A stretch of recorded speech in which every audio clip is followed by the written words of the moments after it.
Good morning, students. We come to the end of the session. That is, today we are going to discuss the power supply modes and cache memory. Power supply mode. There are two types of power supply mode. One is SMPS, another one is UPS.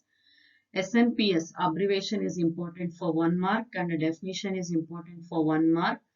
And explain the different kinds of power supply mode is an important for 3 marks. So if your motherboard has to work means your power supply need to be connected to your motherboard, right? Your power mains will be connected to SMPS here. Your power mains, from the mains we are going to connect here, and this should be your switch for your power, is your SMPS. In the motherboard, near the fan, that is your motherboard fan, where we see the power supply mode, that is your SMPS was fixed. Your SMPS will convert the AC power into DC power. Here all components are not required the same amount of electricity. The required electricity will be loaded and sent by your SMPS for the different components present in the motherboard. SMPS switch mode power supply. It is a power supply used to switching your regulator to control and stabilize the output voltage by switching the load current on off. SMPS will convert AC power to DC power. This is an important definition. SMPS will convert your AC power to DC powers, loads and need by personal computer. How much ever it is required by your motherboard, that much of the load will be sent by your SMPS. When the power supply is off, how you can continue your work without a break? If you want to work without a break, we require your UPS, that means uninterruptible power supply. Abbreviation is important and it is an important question for 3 marks. UPS, what is UPS? And explain the types of UPS. There are two types of UPS. We'll discuss one by one. This is your UPS. UPS, it keeps running at least for a shorter period of your primary, shorter period of time when the primary power supply is lost. If the capacity was more, then it will work for hours together. Otherwise, it will be run for a shorter period of time. Generally, why we required UPS? Any power fluctuations was there or any obstacles will be happened from the power supply, it avoids that means your UPS avoids the damage of your computer during the power problems. It avoids the damage of your components. All your components are very sensitive components, your integrated circuits, and signals will be transferred between one component to another component. If it gets damaged, means your computer will not be work. At least a small minute of the power supply of the backup is required for your computer to retain the life of your computer. Hence, we will tell generally switch off the computer properly. Otherwise, your life of the computer get lost.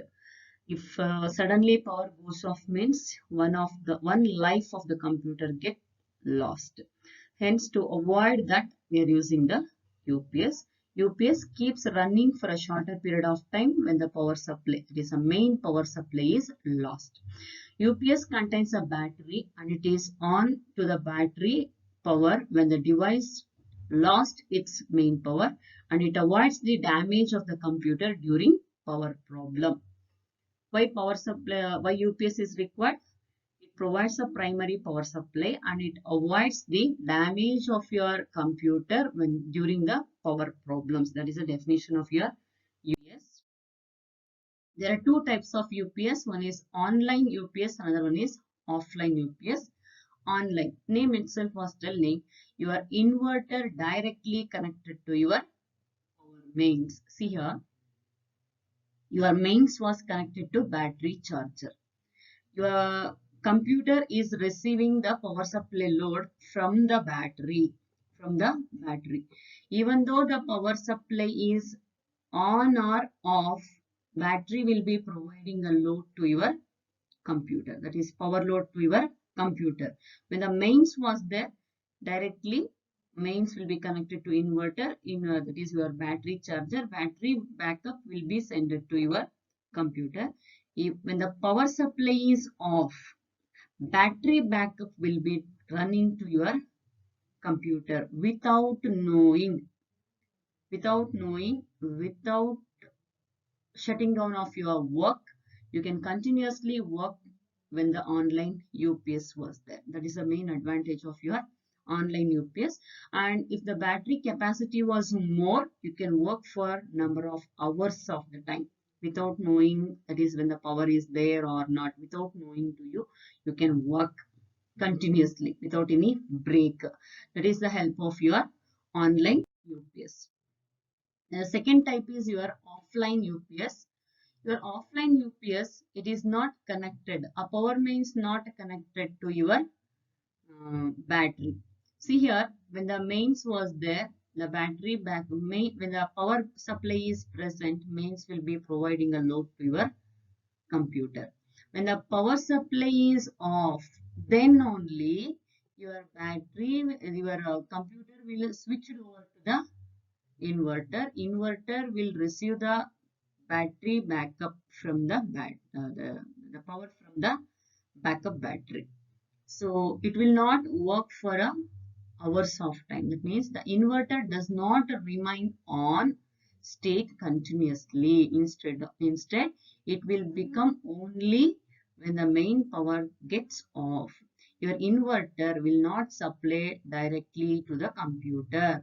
When the power mains are off, then only your inverter will supply the power load to your computer. That is your offline UPS.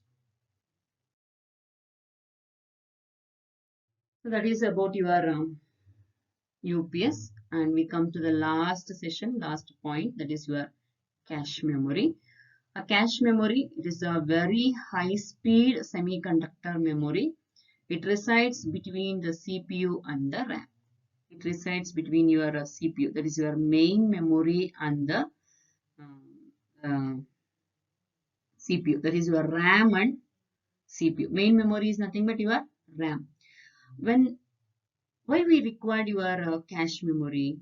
Cache memory is improve the speed of your CPU. It improves the speed of your CPU. How? When the data transferred from the RAM to CPU to perform or to execute any instruction, that time a copy of the data will be put into the cache, then it will be transferred the data into the CPU. If the CPU requires the same data once again to process, that time your processor will not check for the main memory. Instead of, it takes the data from the cache memory, so that the data transfer rate and the waiting time gets reduced. So your CPU execution time will be improved. That is the main use of your cache memory. Cache memory is a very high speed semiconductor memory which improve the speed, which can speed up your CPU or improve the speed of your CPU. There are two types of cache memory, that is your L1 cache and L2 cache. Generally, that is your level 1. L1 means level 1. It presents inside the CPU. This is one of the paper, it was asked for 1 mark. Where L1 cache located? Your L1 cache located mounted inside the CPU. It is fixed in the CPU. We cannot remove. Replacement is not there. The L1 cache. L2 cache located as the generally between the RAM and CPU. RAM and CPU. L2 cache present inside the motherboard between the memory, that is your RAM and the CPU. This is about your L1 cache and L2 cache. What is the advantage of your cache memory?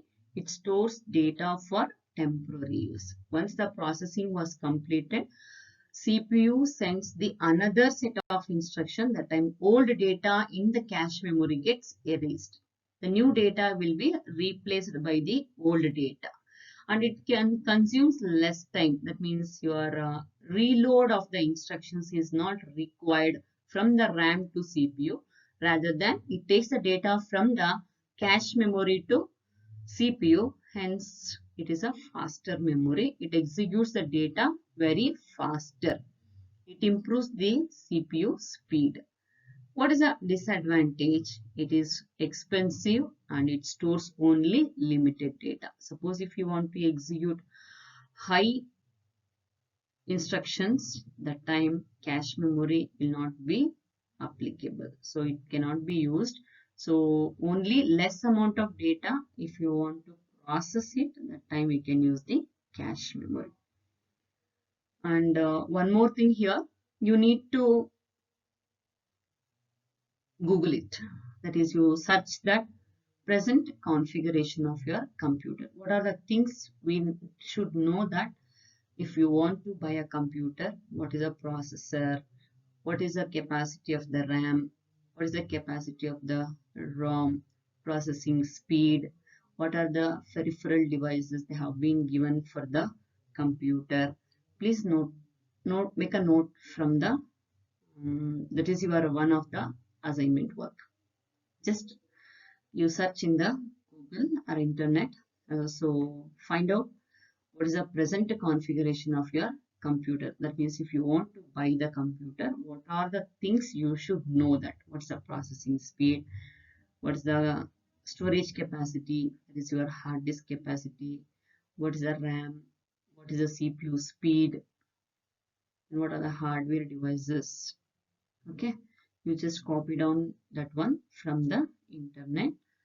So this finishes your first chapter, that is motherboard characteristics, motherboard types.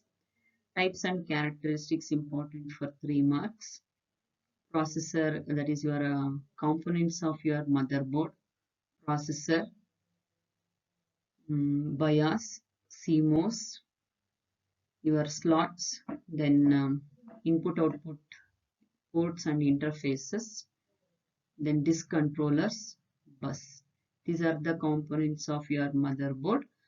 So components, each one is important for 1 mark as well as your 3 marks question. Microprocessor, what is clock speed? Okay. Then we discussed about the memory, and we discussed about the bus and bus types, memory and memory types, and different types of power supply modes and cache memory. Register is important for 1 mark questions. So I'll send the assignment. So by that means in the Saturday. So that contains your all 2015 to 2019 every year 2 papers. So that is collected questions from the question paper, question bank. So you just make a solve the answers for that in the assignment book. Continuation. In the assignment also, leave 2 pages. So we need to discuss the 2020 supplementary and annual paper in that. Okay, even though you will get a handbook, you will not get the answers of all previous year question papers. You will get only model papers in that. Old papers you will not get. These are the old papers. So you just solve and keep it. That is one of the handbook for you. For the exam point of view, you can easily go through chapter wise. So even in the Boolean algebra and the logic gates, I have given all the questions from the question paper. And I'll send one more assignment for this also. So before writing this assignment, leave 2 pages to copy the answers of 2020, the 2020, that is your 2020 annual paper and a supplementary paper. So 1 page for annual, 1 page for supplementary. Then you continue the every assignment, just leave, that means end of the chapter. End of the chapter, before starting the new chapter, please leave the one page, depending on the questions. The Boolean algebra and the logic gates requires, I think, completely one page. So give the both the sets complete one page for annual and supplementary paper. And this also, more repeated questions are there. You will get only less questions. Just go through. All are repeated questions only. Follow assignment, read once or twice. Okay, students. Thank you. We'll continue.